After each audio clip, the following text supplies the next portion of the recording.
Bonjour, bienvenue à RevueMagilie.com pour l'entrevue du mois.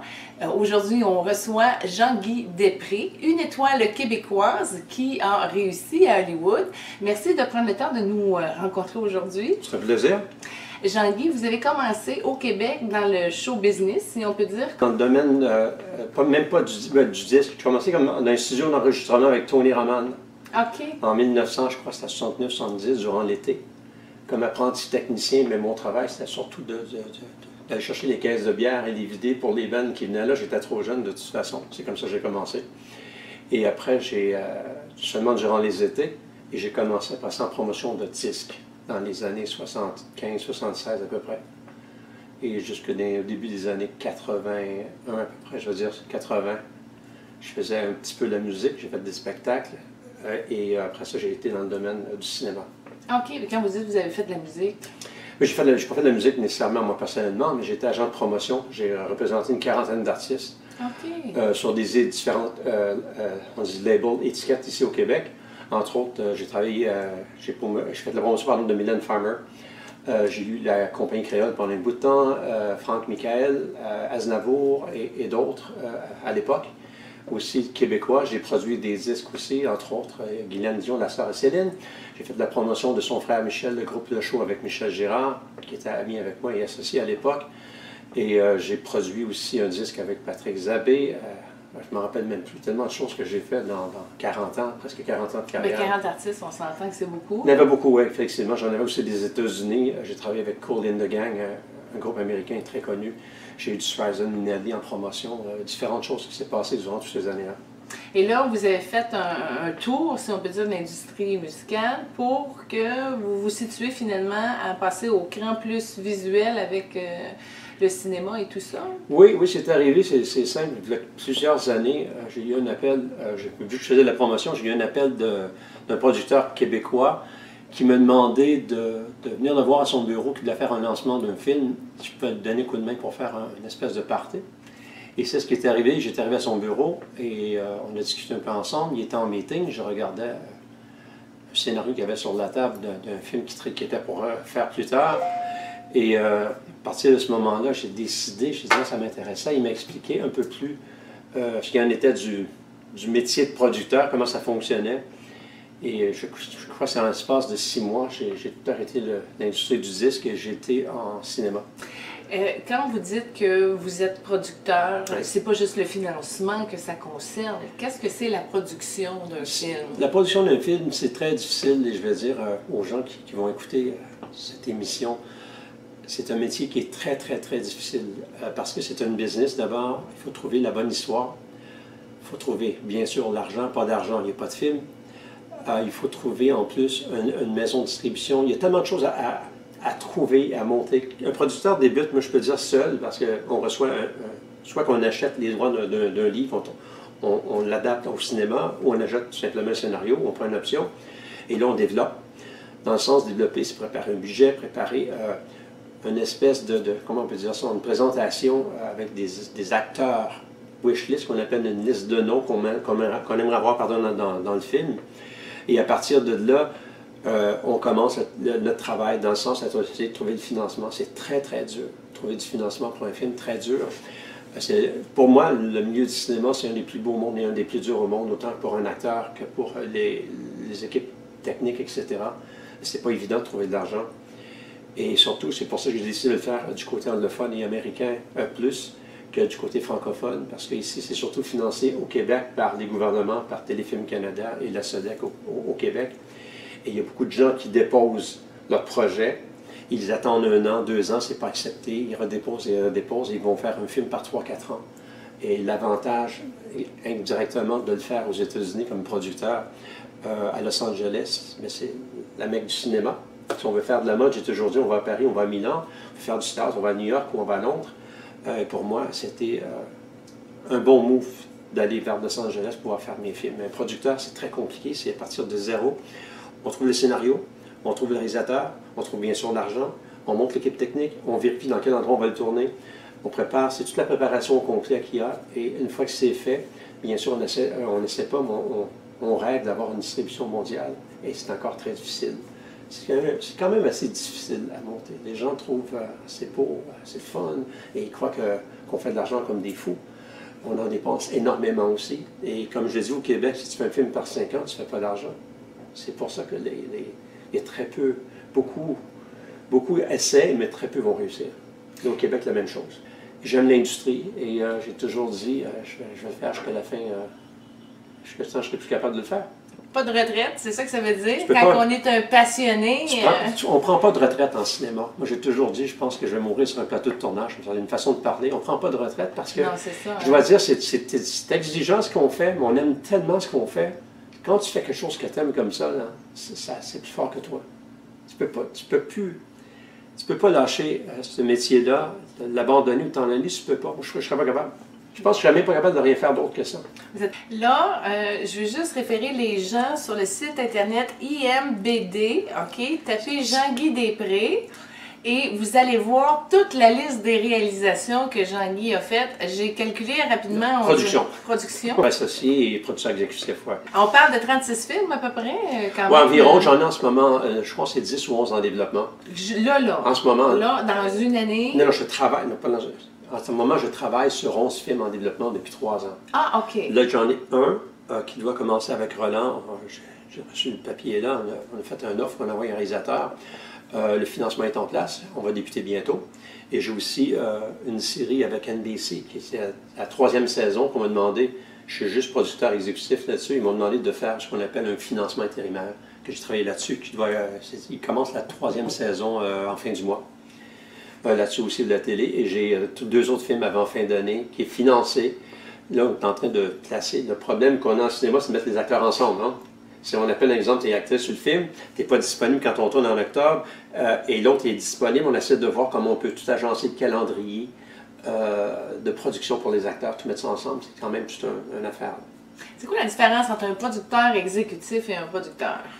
Un producteur exécutif, normalement, en général, c'est la personne qui va emmener les fonds pour la réalisation du film, qui va travailler beaucoup du côté finance, beaucoup. Et le producteur, moi je trouve que c'est le chef d'orchestre qui va orchestrer tout le film en général. Et souvent, tu vas voir un producteur qui est producteur exécutif aussi, puisque souvent les producteurs, premièrement, on trouve un producteur associé, on s'associe avec un producteur, c'est une équipe ensemble pour monter le financement, mais il touche beaucoup une partie du financement. Et la définition, je crois, pour moi, je vois, c'est avec qui j'ai travaillé, c'est producteur exécutif, c'est ceux qui financent la majorité des films. Bon, on voit souvent dans les génériques là, que les acteurs de la télésérie, exemple Tom Welling et Smallville, ou Mark Harmon qui est NCIS, tu vois producteurs exécutifs. Ça veut dire qu'eux, ils prennent leur salaire, qu'ils investissent dans la production pour que ça continue? C'est quoi ça veut dire? Oui et non. Oui et non. Écoute, je ne sais pas, chaque télésérie ou chaque contrat est différent. Souvent, il va y avoir une participation. C'est que quand une série débute, la série va bien.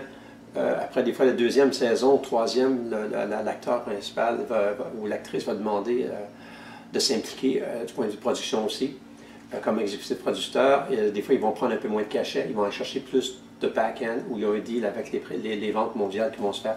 C'est difficile à expliquer un petit peu sur ce côté-là. Mais c'est une participation souvent aux recettes. Même dans un film, on a souvent comme des acteurs qui vont s'impliquer comme producteurs aussi dedans. Ils prennent moins de salaire. Ils vont investir. Un exemple, si je prends un acteur, son cachet sera de 3 millions de dollars. Il va demander juste 1 million, 1,5 million. Il va demander d'être producteur ou coproducteur, quelque chose comme ça. On a une participation en production aussi. C'est difficile à dire parce que chaque entité, chaque film ou série, c'est négocié différemment. C'est très, très difficile. Bon, si on prend une journée typique d'une personne occupée comme vous, là, ça commence à quelle heure le matin puis ça finit... Ben, mettons, on va prendre une semaine. C'est quoi une semaine hollywoodienne? C'est un tournage ou quoi? Peu importe, avant, après. Non, mais avant, il n'y a pas grand-chose. Je veux dire honnêtement, c'est pas du travail de 6 h le matin à 10 h le soir. Quand comme producteur, quand je suis à Los Angeles, je reçois des projets, je regarde. Je peux être occupé 1 heure, 2 heures, des fois par jour. Moins que ça, le travail, c'est seulement quand tu commences la pré-production.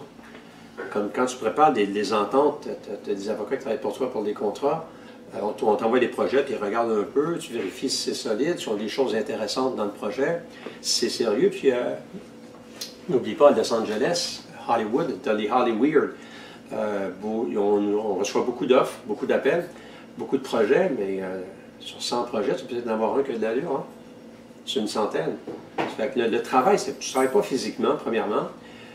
C'est pas du travail qui est dur, c'est du travail, il faut que tu sois patient. Très patient, parce que c'est très long. Très, très, très long. Et comme je te disais tout à l'heure, si tu fais un film, puis tu fais 100 000, tu n'en fais pas pendant 5 ans après ça, et c'est très cher aussi. Les gens qui veulent s'en aller à Los Angeles, ramassez-vous un petit portefeuille pour pouvoir aller là-bas. Parce que pour y vivre, obtenir les permis de travail, etc., c'est quand même assez cher. Quand tu travailles sur des projets quand même d'envergure, des bons projets, ça te prend des avocats, ça coûte cher. Te loger, tout, c'est quand même, c'est pas une petite affaire habiter à Los Angeles. C'est pas une petite affaire. Je peux te donner un exemple. Tu peux louer un appartement, 2 chambres à coucher, c'est environ 3 000 américains, entre 2 500 et 3 000 par mois. Les mois viennent vite, comme on dit, plus tous les frais que tu peux avoir. Ça fait que si tu descends comme Canadien ou Québécois, tu vas t'installer là-bas, il y en a beaucoup, ce qu'ils font plus tôt. Ils sont ici, et ils descendent une fois par mois, ou ils vont, tous les 2 mois, ils vont aller faire 2 semaines là-bas pour pouvoir faire leur meeting. Ils organisent toute leur semaine, c'est mieux de travail. Parce que le travail est échelonné, moi, c'est pas, comme je te disais, c'est pas du matin au soir. Ça dépend de ce que j'ai à faire. Des fois, je peux être bien occupé dans une semaine comme un fou, puis après, j'attends. Il y a beaucoup d'attente, beaucoup de patience. Il faut que tu sois beaucoup patient dans le cinéma. Ton travail, vraiment, c'est quand tu es en pré-production et en production. En pré-production, tu commences le matin, on arrive au bureau, je à 7 h le matin, puis on sort de là à 8 h, 10 h le soir. Souvent. Et c'est presque toujours de même. Et pour nous, les producteurs, c'est du 7 jours par semaine. Les week-ends, on les oublie parce qu'on est un petit peu la pierre angulaire en haut. S'il y a des problèmes, des affaires, on corrige. Souvent, les fins de semaine, on travaille sur des budgets. Si on a des directeurs américains, on parle avec eux, on est régulièrement en contact. Quand on tourne, on reçoit tous les rapports de coûts, toutes les dépenses qui rentrent, on vérifie tout pour pouvoir rester sur notre budget de film. Fait que le travail se fait surtout en pré-production, puis en production. Et aussi, à la fin, ce qu'on appelle, c'est le wrap. Quand c'est terminé, on retourne tout le matériel, etc. Et nous, on commence la post-production, ce qui est tout le montage du film, tous les effets sonores, la musique, etc. C'est un grand travail qui va durer entre 6 mois et 1 an. Ce sont, tu sais, je dis tout le temps, les acteurs, c'est un monde particulier pour moi, c'est des gens particuliers, c'est des gens insécures, c'est des gens spéciaux, vraiment spéciaux. Insécures dans le sens de vouloir plaire à l'industrie? Non, insécures pour tout. Oui? Pour tout, moi je pense pour tout. Tous les acteurs que j'ai rencontrés, ils ont tous quelque chose de particulier. Je ne parle pas côté car ils sont très gentils, mais c'est tout. À un moment donné, c'est tous des gens un petit peu insécures parce que quand tu travailles dans l'industrie, tu fais un film et tu as un succès, tu réussis, et tu en fais un deuxième, ça fonctionne moins, c'est très dur pour eux. Parce que c'est des gens qui s'investissent énormément. Énormément. J'en ai vu des acteurs assez connus et j'étais étonné un peu de voir. Je croyais que c'était, même après toutes les années que j'ai fait dans le cinéma, que ça pourrait être plus facile pour eux. Comment ils travaillent, ces gens-là, les répétitions, toute la préparation qu'ils font encore, même après 15, 20, 30, 100 films, c'est incroyable comment ils sont. Je ne sais pas comment ils font. Je ne sais pas. C'est des gens talentueux, mais c'est des gens insécures. C'est un métier qui est très insécure pour eux aussi, financièrement, émotivement, tous les côtés. Bon, question. Avec tous les 36 films et téléséries que vous avez faites, là, avec qui vous avez le plus eu de plaisir ou d'affinité ou de reconnaissance? Y a-t-il des acteurs qui sont venus vous chercher plus que d'autres? Non, pas vraiment. Je veux dire honnêtement, les acteurs, pas vraiment. Moi, c'est plus travailler avec... on est plus près du réalisateur, de l'équipe technique, dans le fond, qu'on va l'être des acteurs. Même les producteurs, quand on signe le contrat, l'acteur arrive. Nous, notre travail sur le plateau, une fois que c'est débuté, c'est juste m'assurer que tout va bien sur le plateau. S'il y a un problème, quoi que ce soit, et des acteurs, on s'en occupe quand même. On s'en occupe quand même assez bien, là. Non, pour moi, c'est pas ça. C'est tout simplement, c'est plus l'équipe, parce que ça devient une famille vraiment assez particulière. Les réalisateurs, directeurs photo, caméraman, électro, machinaux, tous les gens qui travaillent sur le plateau. On se voit tous les jours. Moi, je suis là le matin tôt, on prend un café ensemble, on parle, on a une chanson. C'est pour ça qu'à la fin d'un film, quand c'est rendu le rap, il y en a beaucoup qui pleurent, etc., c'est une famille, ça travaille vraiment intense ensemble. Si ton tournage est 5, 8, 10 semaines, plus la préparation, écoute, tu vois plus souvent ces gens-là, tu vas voir ta femme ou ton mari et tes enfants, parce que